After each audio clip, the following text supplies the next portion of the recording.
Right. Hi, this is Jenny Clark with Solvability. We've got a special edition of Freedom Friday this Friday. We had a different guest scheduled, and when that fell through, I immediately thought, who could I bring in to talk to anybody in this group about what's going on?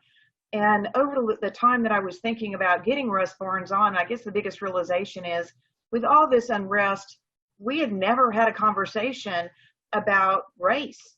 We've had a number of conversations over the last few days. He said to watch several movies, which I did. The one that impacted me the most is one called Mudbound. And it's about a soldier that returns to his family in Mississippi right after World War II, where he was a second-class citizen, even in the military, but he came home with that dignity and that respect and expected to be able to walk back in, and he should have been able to. It was really all about him as a veteran being really stripped of everything he had and having to start over and having no power over it whatsoever. And Russ, go ahead and talk about some of the issues that we talked about and take it from here, if you would, please. We're all very uncertain about what to do about what has happened in the community. I've had a lot of people call me. I've read posts on LinkedIn and other social media. I've listened to videos of some friends and people that I've known for a long time and never knew the experiences that they had been through. What we're talking about is essentially systemic racism to a certain point. The ability for people in power to be able to take advantage of that against a certain community. Rather than go back into the reasons in the background and how we got where we are, because people are struggling with it and agonizing with it, what I wanted to talk about was, what do we do? Because that's what the calls to me were about. I'm not having a voice. I'm not speaking out. I'm being silent. I think I should be doing more. I want to do more. I want all of these things about what do I do about this? That started me thinking, we're all different people and we all have different strengths and we all have different ways of approaching problems and issues and things that we face. And we need to be comfortable in doing our part. I was a B-52 radar navigator. When we flew combat missions and we came back and the awards and the medals were distributed, the aircraft commander went up and got those awards and medals. He was the visible one, but they could not have done it without me doing my role. What I want to talk about and have a dialogue about is each of us feeling comfortable in our roles. So we're going to just kind of jump into that. The question being, how can I have an effect on a system that allows people in America to be treated as less than valued citizens? So over about the next 25 minutes, we're going to focus on the one narrow aspect, which is the practical actions that are available to us as individuals to address this idea of sanctioned abuses of power in our country. So I'm going to set the stage very quickly, and then we're going to get into the conversation and the dialogue. So the first thing is, we title this Speaking Truth to Power. And when you're speaking truth to power, there's a lot of risk involved with that. So I'm going to give you a couple of definitions that can help frame and shape this conversation. Let's talk about power and what that means in this context. It's the means and authority to punish, levy consequences on another person. Truth, what you believe in your heart to be right. Courage is standing up for what you believe to be right, despite the consequences. And that's the real challenge with speaking truth to power, is that folks will have the ability and the means to punish you simply for speaking out. So what we're talking about here is what we can do to have an impact. We're going to discuss only what we can do to contribute to the humane society that America aspires to be. And the problem we're addressing is a system that promotes and supports abuses of power against people of color. The emphasis is on the system, because hate is a part of the human condition. It's a reality of the human condition. We can't get people to stop if that's what they choose to do, if that's how they choose to be. But when that is incorporated into a institutional system of oppression, that's when there's a real problem, and that's when it impacts the country and not just those people who are suffering from that. So we're struggling with the way George Floyd was killed. We're focused on the system of law enforcement, and understanding that law enforcement is an arm of the local government and acts under its authority. So that authority, to this point, and to people among the Black community, is that it allows police officers who kill without compunction to escape without consequence. And that's where the anguish and that's where the anger comes from. And for some people, that explodes into rage and demonstration. So there's some important things to keep in mind when speaking truth to power. Number one, be factual, and you have to do your homework. Speaking out emotionally opens opportunities for people to deflect and say, well, you're just angry, you're just emotional, you're just this, and you're not really giving me anything that's real. My opinion is just as good as your opinion. So it's very, very, very important to do your homework and be factual. The second thing is be thoughtful. You have to go deeper than the symptoms. And Jenny and I were talking about this a little earlier, where reading books, watching movies, getting a perspective, becoming empathetic, to not just, you can't walk in my shoes, but through the things that have been produced, you may be able to see a little bit through my eyes. And the third one is be respectful, because power can and will punish. And if you're going to get punished, at least get punished for speaking truth rather than for being arrogant. State the problem and offer potential solutions. You know, I talk to people all the time who will bend my ear for 30, 40, 50 minutes about the problem. And we all know what the problem is. Let's talk about what we can do about it. So if they're having that conversation and saying, hey, this is what I understand about the problem, this is what's bothering me, and we can get into the kind of conversation I'm hoping we have here in the next few minutes, which is, okay, what do we do about that? How can we address those issues? That becomes productive, and I don't mind those conversations at all. But people do call me because I listen, and they can bend my ear about the problem. And maybe the most important thing, following that part of it, is to be brief, because people with power are not going to sit down and be berated and listen to your expression of whatever it is that is bothering you. So you have to make sure that your message is clear, your message is tight when you're having these conversations. If you have the ability to get into the presence of people who have power and can make those decisions. I also throw in there that you need to be authentic. You need to choose the actions that are sustainable to you. Jenny and I were also having this conversation in terms of, there are some people who are naturally confrontational. That's what they do. And that's okay for them. I have no problem with people who are confrontational. I just don't happen to be one. So that's not going to be my first go-to. And when I talked about being a member of a B-52 crew, I was not the visible one. The aircraft commander was the visible one, but my job was just as important. My contribution was just as important.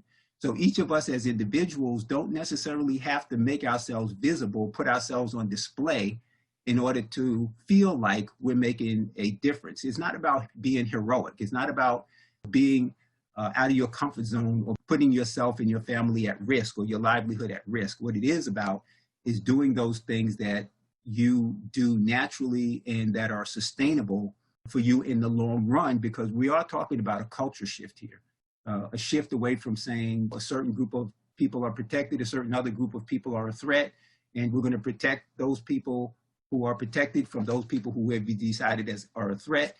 And if that's not the case in all situations, which is not the case in all situations, when those circumstances occur, to be able to evaluate them effectively. So speed this up a little bit. It would have been good to just kind of throw it open and say, okay, tell me what you do and how you do it and how you make a contribution. I'm going to give you 10 that I came up with. And then once I get done with that, I'll open it up for conversation. And you can either talk about some that I had not mentioned, or you can make comments about things that I have mentioned and that would most likely fit you. And you can say, you know what, that's one that I've always done and I will continue to do. And at the end of the conversation, what I want as an outcome is that you walk away and say, you know what, I know how I can contribute to making America the type of country that we all want it to be, with the types of perceptions that we want to have globally. And this is how I can do that, and to feel confident that it's going to have the effects that you would want it to have. I was very encouraged this morning. I got up and I heard that General Mattis and General Dempsey comments from their perspective in terms of the military always being non-politicized, and when they're being considered as an option for protesters, that's not a good thing. And I said, man, to hear those two individuals, because I had the opportunity to work with General Dempsey. He is one of my heroes. He's one of the guys that I hold in very high regard. And so to hear them speak up like that made a difference. And that's them in their situation, with their history, with their credibility, speaking in a way that is best suited for them. So I want each of us to walk away from this feeling that we're doing something that's best suited for who we are. Okay, so here we go. The first I'm going to mention in terms of speaking truth to power is and options and actions that you can speak out in public forum. It's not a likely choice for introverts. I'm an introvert, so that's not the most likely choice for me. But if it is something that you do naturally and you can just get out and expound on things, then that's a good choice, and do that. Write articles, write blogs, write posts in the social media, write letters. You know, writing letters to people in power who can then hear your voice is a very powerful thing to do. I know I was listening to about this guy who wrote a letter to the president years ago in the 40s or 50s, whatever, every day. You can flood the social media with your thoughts and dialogue in a similar way. Number 3, expose abuses to power and raise awareness when you see them. Some people are there with their video phone, their cameras, and when they see something like that, they're filming it and they're posting it and they're making everybody aware that these are things that are happening. If the news media doesn't cover it, then we have the capability to get those things out there so that those actions don't go unreported. I loved seeing a post that somebody put where they're taking pictures across the country of people helping each other. And they said, here are 35 things that people are doing in this condition of unrest that are contributing to us being a good community that you're not seeing on the news. I like that. Expose those abuses of power, raise awareness, model behaviors of human decency. Sometimes people are so wrapped up in their personal circumstances. In times of down economies, the isms increase, whether it's racism, sexism, ageism, whatever it is, because people are saying, well, I have to feed my family, I have to provide for my family, and I can't because those other people are getting special privileges and I can't, feed my family. And that sense of human decency just kind of drops off. Modeling behaviors of human decency in times of trial is a very powerful thing to do. And people look and say, hey, you know what, I understand you're struggling, but I appreciate your demeanor. Number 5, build communities that create an environment of trust, support, and safety. And of course, I have to point out GovCon because that's something that Jenny has done. I have never been to a GovCon conference where she wasn't connecting everybody with no regard for who they are, where they came from, or what they've done. It's just, hey, you know what, this is a great person. You should meet this other person over here. And that goes a long way to sort of creating those nuggets of growth. Number 6, maintain an open dialogue with people who have access to power and who have the ability to influence. I just talked about that a little bit earlier in terms of writing letters to your congressman or making phone calls to these individuals and letting them know how you feel. Number 7, which is vote for the people who believe in the culture of community for all. If there's somebody who is a little bit sketchy in terms of what their agendas are, you have to know that in terms of who you vote for. We tend to vote along party lines, and we vote for policies, and we vote for people who say they're going to do this program or that program. Make part of that assessment, who are those programs for? How are you supporting us as a community? Another thing that really makes an impact, mentor and teach youth to be empathetic. That's one that I do constantly, because if we're going to change the community that we live in the world that we live in, we have to start with the kids. Those of us who have had really bad experiences in this world, we can't transfer those down to the children. We have to bring them up with a better perspective on what can be done on this planet. And so share with them the ways to observe, gather information, and become educated on the world we live in, and especially putting the emphasis on citizenship. That was what I did with my boys. I have 4 sons, and my goal was for them to be productive citizens and live a life they will fulfill, making a contribution to the community. Number 9, support and or join organizations that seek to improve conditions for everyone. There are a lot of programs out there that exist already where their goal and their objective is to improve the conditions in our community, and identifying who those are and either participating or supporting in one way or another. And then the last one I have is understand the agencies that have the greatest ability to shape the culture of inclusion. And I have 4 here that I'll mention. Number 1 is the Department of Justice. Number 2 is the Department of Housing and Urban Development. Number 3 is the Department of Education. And number 4 is the Department of Health and Human Services. What those agencies do is so powerful in terms of establishing and sustaining the culture of inclusiveness in the country, that when they are making decisions for the country that are not inclusive, then that's really bad for everyone. Understanding what they do, understanding what their policies are, will give you an insight into some of the systemic things that happen that cause, again, the anguish that happens. So hopefully that wasn't too much.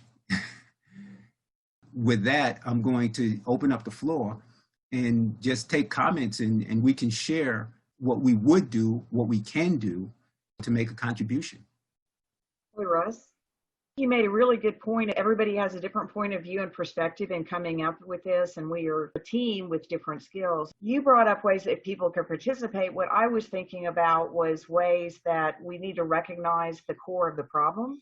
And to me, it goes back to being basically corporate and institutional practices that the corporations, the bureaucracies, all of these things have gotten so big that there's nobody to fix these things. We're either all in charge or none of us are in charge. So what can we as individuals do?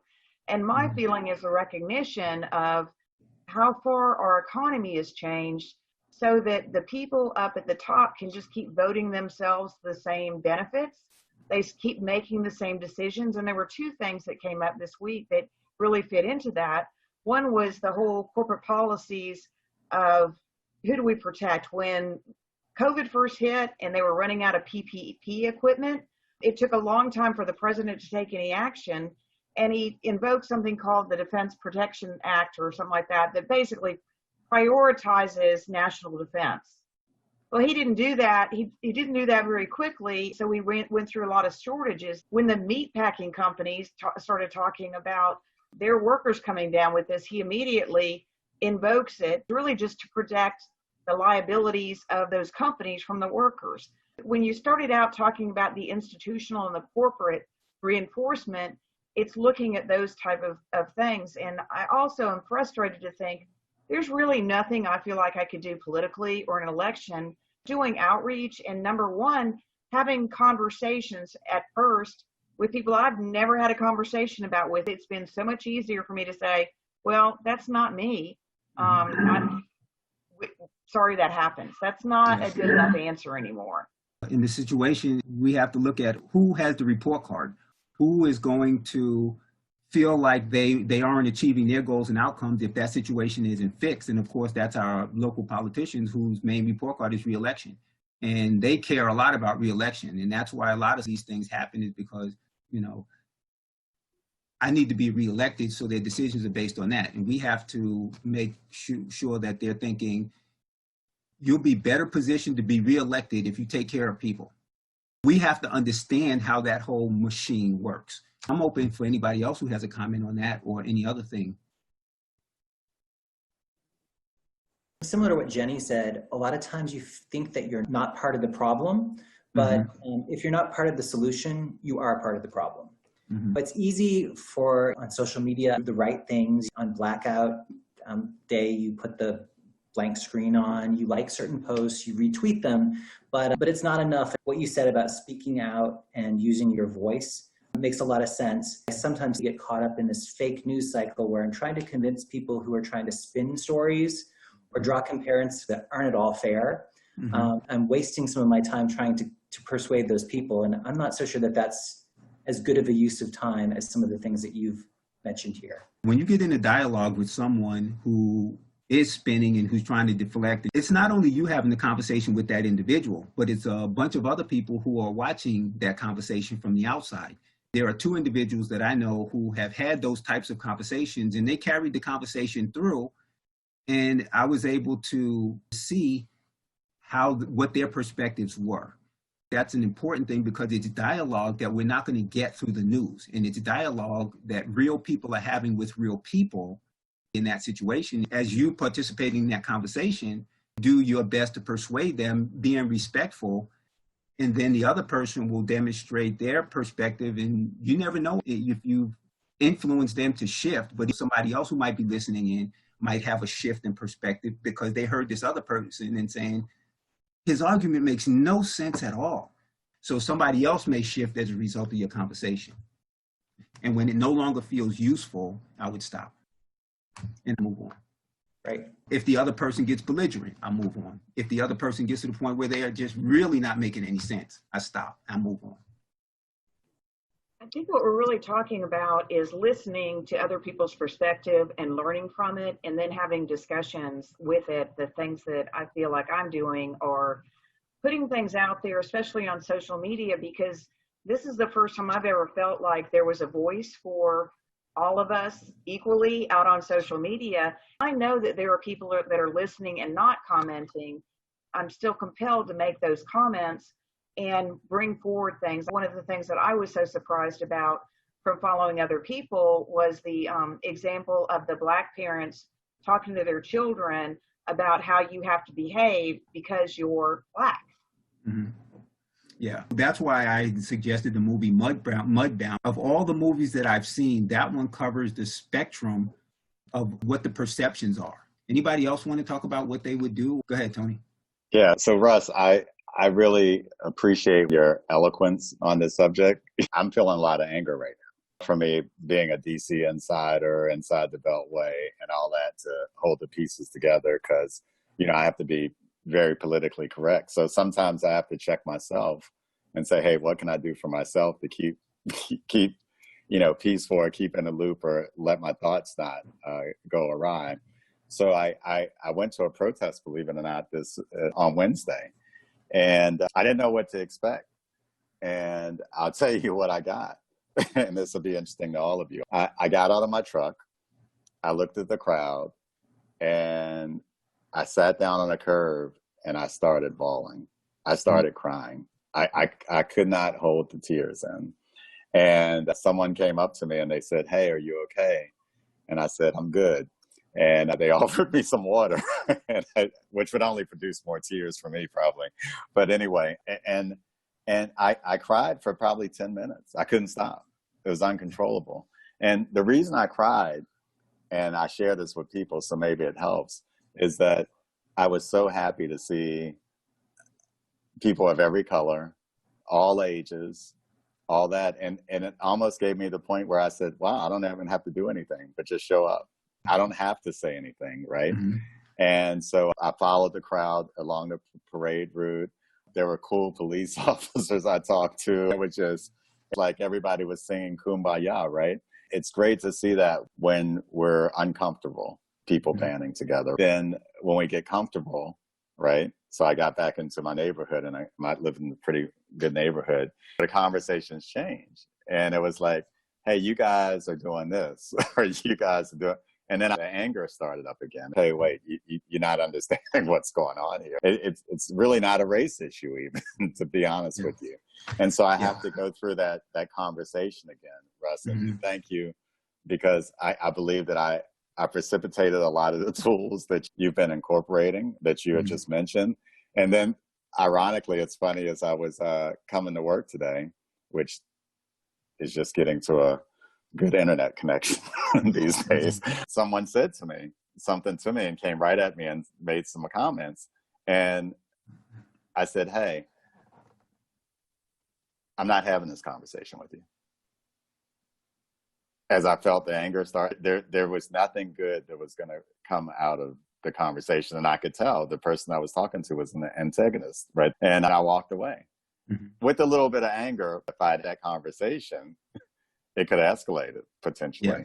Yeah. So it's taking care of yourself. And just like you said, sometimes you don't need to say anything. And sometimes you do. And there have been other folks that have come to me and said, hey, I really want to know what's going on and how you feel, what can be done, what are the solutions. And it's not a one size fits all, right? But one of the things that I do say is just you coming out and saying, what can we do, or how can we get through this together? I'm not making a political speech, but that's the America that I love and that I fall in love with.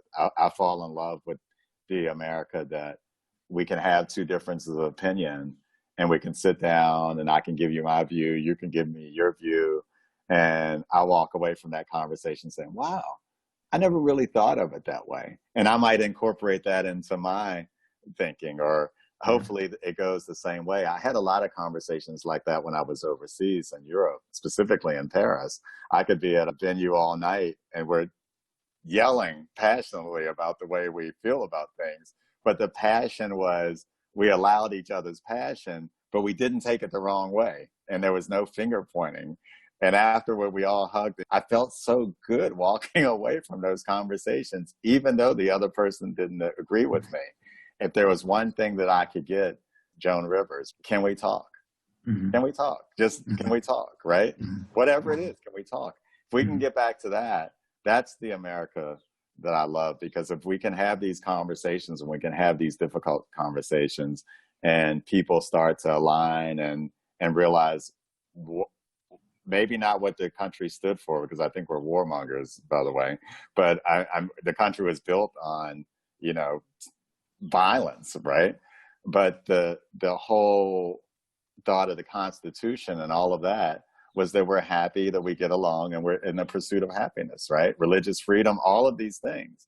Can we get back to the dream of what our country has stood for and what we want, and not let everything else get back into business as usual and us getting comfortable? So that's my take. Yeah. That is, those are some very, very, very powerful points. The one that you mentioned that I didn't have on this list was show up. Sometimes just show up, just be present. It makes a very visible image and picture that there are more than one perspective. And you saw the pictures of people in Denmark who were demonstrating, and you see this big crowd. You go back to the Million Man marches and all those things. It just required people to show up. So we're at 1:30. I knew this was going to go fast. I had hoped to take less time and have more engagement and conversation, but I definitely appreciate the input. I really do want you to see that you don't have to try to be heroic and you don't have to try to be super visible, but just some of those little things that you think are not making a difference or not having an impact are really having an impact, and be comfortable in what you do most naturally in terms of engaging and being authentic. That's where we need to go, because if we do feel confident and comfortable we're making a decision impact, we will do that more frequently.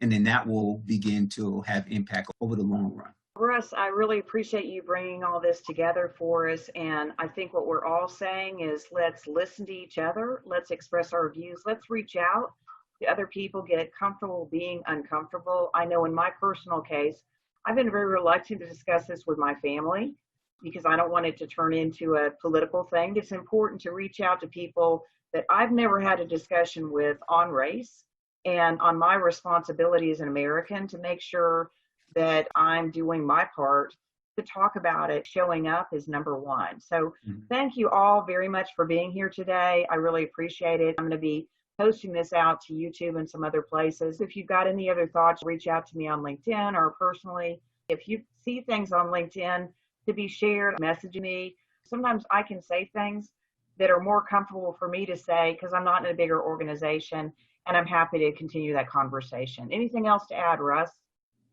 I want to say this thing we really can focus on is the systemic and institutional aspects of this challenge rather than the interpersonal aspects of the challenge. We really can have an impact on doing something about institutional things that are in place. And if we do that, then I think that we'll be able to to grow through some of the other things that need to happen. I think that's a really good point to address it from a socioeconomic standpoint and what our country's come to. All right. Well, thanks everybody. All right. Have a great Friday, and we'll see you next week.